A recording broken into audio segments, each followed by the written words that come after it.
Welcome to Mind Overboard. In this video, we're going to examine a comment made during a podcast conducted by Joe Rogan, in which he sat down and talked with Peter Hotez, professor of molecular virology and a dapper gentleman, about the complications involved in researching relatively unknown tropical diseases. The main issue being that while some of these diseases can be highly impactful, they often go unnoticed and untreated. This is because the incidence rate and outward effects aren't significant enough to work the public into a panic, thus making it difficult to secure funding for continued study, medical trials, or drug development. Within this broader conversation was an interesting point of contrast. Despite a lack of evidence or supporting information, there continues to be virulent support for the anti-vaccination movement. The aggressive support actually prevents Dr. Hotez, an expert in the field, from devoting too much of his time or attention toward attempting to debunk anti-vaccination claims. It's viewed as a losing proposition because, while he's obviously a proponent of inoculation, the tremendous effort required to fight the movement is daunting and requires too much attention to make it a worthwhile endeavor for most scientists looking to draw attention and funding to their specific areas of interest. This point is emphasized by his observation that for every book like the one he wrote, which he was promoting with his appearance on the podcast, there are 20 books denouncing vaccinations that are bestsellers. This struck me as both alarming and unusual. The modern anti-vaccination movement was initiated as a result of a study indicating a connection between vaccinations and autism in children, then promulgated by celebrity moms of various pedigrees. However, aside from the results of the study being first questioned and then resoundingly debunked, the persons responsible for the study did also eventually fess up to fabricating their data and misrepresenting the results.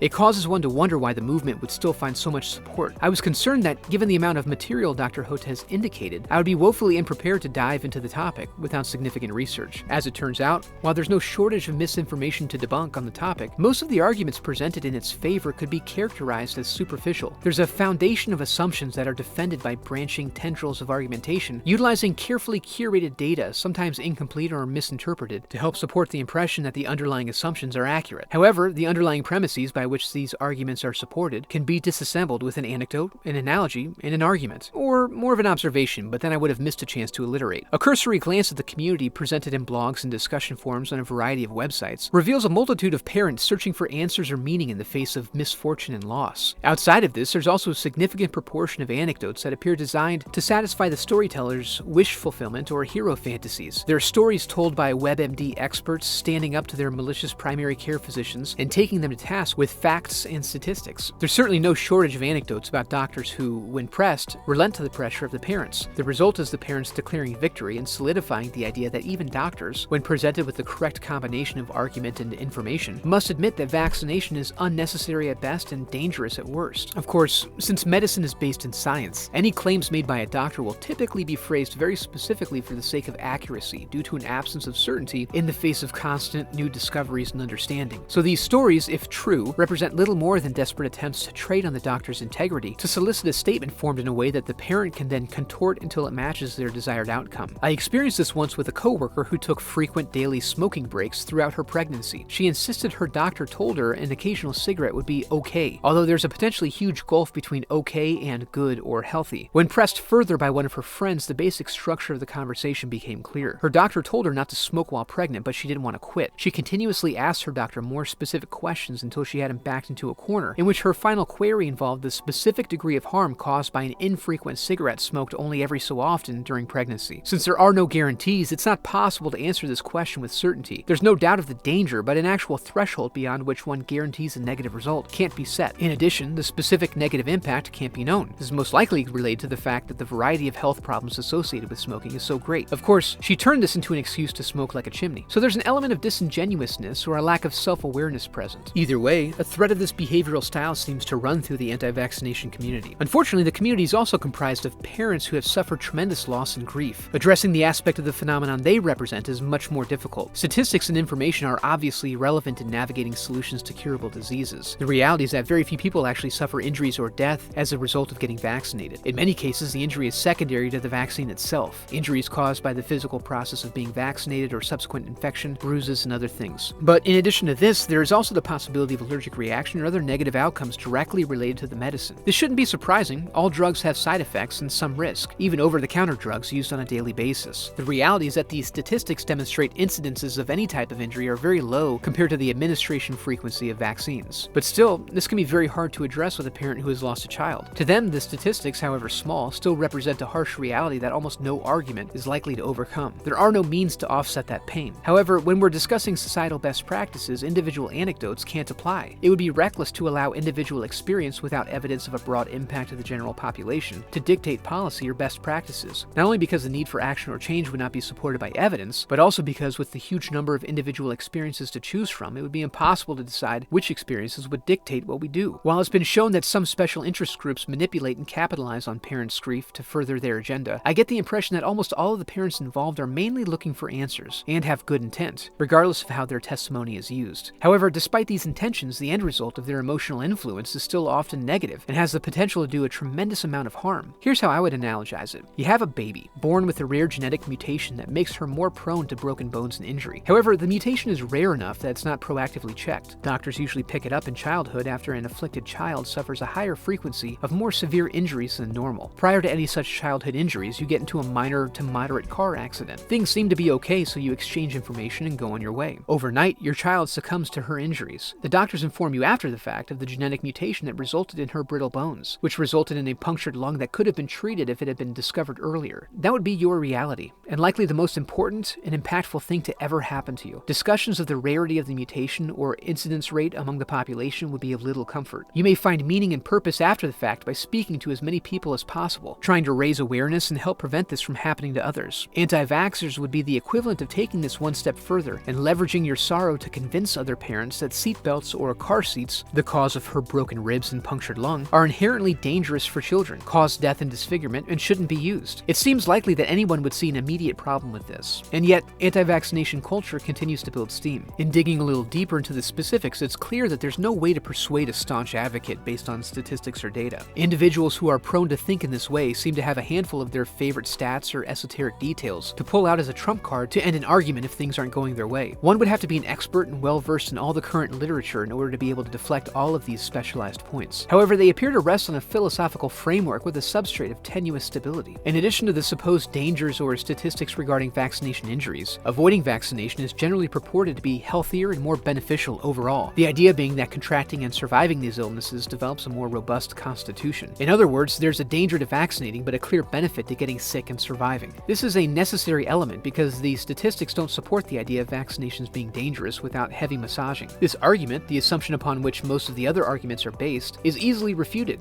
There are countries that have gone through widespread regression of vaccination efforts over decades. As a result, diseases nearly eradicated and relegated to antiquity have come back in these areas in vengeful fashion. Not just measles, but old-timey diseases like polio, diseases that recent generations have never had to live through or experience. Simple observation tells us that death and disfigurement as a result of these diseases is far more significant than death and disfigurement that could result from the requisite vaccinations, both in severity and frequency. Furthermore, vaccinations are implemented to solve the problem of these communicable diseases, which have failed to be wiped out by our immune systems. Where these diseases exist without vaccination, we don't see the proliferation of increased natural resistance leading to a healthier and happier population. We see disablements and misery instead. In point of fact, it seems that the modern anti-vaxxers in countries with more advanced healthcare systems can get away with their ideas primarily as a result of being surrounded by vaccinated individuals and hopefully adequate healthcare. It's because others aren't spreading the diseases that they can get by without injury. If their ideas became standard practice, we certainly wouldn't have a happy, healthy society of strong, disease-resistant individuals. I would be curious to know what sufferers of these diseases, who didn't have the opportunity to receive a vaccination for reasons beyond their control, would think about the idea of eschewing readily available and free medication, or whether they would look back on their experience favorably in light of the fact that they're now stronger, more resistant individuals. To clarify this last point, repeated exposure to significant illnesses can just as easily weaken someone over time and leave them less capable of fighting off minor ailments. If you're an anti-vaxxer, this is true regardless of which of your favorite statistical arguments tend to shut down the adversarial viewpoint. None of the minutiae of individual anecdotes or misinterpreted statistics matter under this scenario, because these specifics only apply under the presumption that the end result is beneficial. However, this presumption finds itself in tension with reality, so while it may be hard to see beyond the anguish of personal loss, it is important to view the statistics in the appropriate light in order to understand the actual, calculable risk one must take for the sake of one's health. It's a risk that we all consider whether we recognize it or not anytime we consume medicine.